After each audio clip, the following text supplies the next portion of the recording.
Doctor Babasaheb Ambedkar यांच्या पहिल्या पुतळ्याची गोष्ट फार खास आहे. भाई बागल म्हणून ओळखले जाणारे कोल्हापुरातील विचारवंत, स्वातंत्र्य सैनिक आणि कलाकार. त्यांचं पूर्ण नाव माधवराव खंडेराव बागल. खंडेराव बागल म्हणजे त्यांचे वडील यांना राजश्री शाहू महाराजांचा सहवास लाभला होता. माधवराव बागल म्हणजेच भाई बागल यांनी स्वातंत्र्य चळवळीत आपले मोलाचे योगदान दिले. भाई बागल कलाप्रेमी आणि स्वतः कलाकारही होते. त्यांचं शिक्षण प्रामुख्याने कलाक्षेत्रात झालेलं होतं. चित्रकार म्हणून देखील त्यांनी काही चित्रही रेखाटली होती. भाई बागल यांनी त्यांच्या जीवन प्रवास या आत्मचरित्रामध्ये या पुतळ्याची उभारणीची कथा सांगितलेली आहे. कोल्हापूरच्या बिंदू चौकात डॉक्टर बाबासाहेब आंबेडकर यांचा हा पहिला पुतळा उभारण्यात आला होता. आजही तो त्याच ठिकाणी आहे. विशेष म्हणजे बाबासाहेब हयात असताना हा पुतळा उभारण्यात आला होता. खरं तर या पुतळ्याची कल्पना एका लग्नामध्ये सुचली होती, असं भाई बागल यांनी त्यांच्या आत्मचरित्रात सांगितलेले आहे. गंगाराम कांबळे यांनी त्यांच्या एका नातेवाईकाच्या लग्नाच्या वेळी हा पुतळा बसवण्याची कल्पना सुचवली होती. गंगाराम कांबळे हे इतिहासातलं एक नाव. ते म्हणजे राजश्री शाहू महाराजांमुळे तत्कालीन सर्वांनाच्या हौदाला स्पर्श केल्यामुळे गंगाराम कांबळेंना चाबकाचे फटके देण्यात आले होते. शाहू महाराज नसताना खरं तर हा प्रकार घडलेला होता. जेव्हा शाहू महाराजांना ही गोष्ट समजली तेव्हा तो प्रकार करणाऱ्याला शाहू महाराजांनी अक्षरशः फोडून काढले. पण एवढ्यावरच ते न थांबता गंगाराम कांबळेंना ते म्हणाले, तू नोकरी सोडून दुसरं काहीही काम कर, तुला हवी ती मदत मी करेन, असं शाहू महाराजांनी त्यांना आश्वासन दिलं. प्रेरणेतून गंगाराम कांबळे यांनी चहाचे हॉटेल सुरू केले.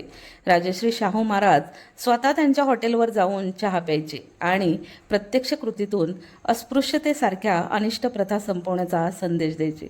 अशा प्रकारे डॉक्टर बाबासाहेब आंबेडकरांचा पुतळा उभारण्याची कल्पना गंगाराम कांबळे यांच्या मनात प्रथम आली आणि त्यांनी ती भाई बागल समोर मांडली आणि भाईंनी अगदी तातडीने याबाबत निर्णय घेतला. पुतळा तयार करण्याची जबाबदारी ही शिल्पकार बाळ चव्हाण यांच्यावर सोपवण्यात आली. आजच्या कोल्हापूरच्या बिंदू चौकात उभा असलेला पुतळा त्यांनीच घडवलेला आहे. अत्यंत रेखीव असा हा पुतळा बाळ चव्हाण यांनी तयार केला होता. या कामात सर्वात मोठे आव्हान होते निधी उभारण्याचे. पुतळा उभारण्याचा निर्णय झाल्यानंतर पुतळा प्रतिमा समितीचे अध्यक्ष स्वतः भाई बागल हेच होते. अक्षरशः त्यावेळी लागणारा निधी भाई बागल यांनी त्यांच्या सहकाऱ्यांना घेऊन फिरून फिरून उभा केला, तेही बाळ चव्हाण यांच्या मोटारीतून. निधी गोळा झाला, कामाला गती आली, परंतु तत्कालीन सरकार आणि स्थानिक प्रशासनाने मात्र या कामात अडथळे आणलेला उल्लेख भाई बागल यांनी स्वतः केला. म्युन्सिपाल्टीने या पुतळ्यासाठी जी देणगी मंजूर केली होती आणि जागा दाखवली होती त्या दोन्ही गोष्टीची मंजुरी रद्द केली. पुतळ्यासाठी सरकारच्या ताब्यात पडून असलेले संगमरवरी पॅडेस्टलची मागणी करण्यात आली. पैसेही देण्याची तयारी होती, परंतु त्या दोन्ही गोष्टीची मंजुरी दिली गेली नाही. डॉक्टर बाबासाहेब आंबेडकर यांच्याबरोबर महात्मा फुलेंचा पुतळा उभारण्याचंही ठरलं. बाबूराव पेंटर यांनी ब्रांचच्या किमतीत तो पुतळा दिला.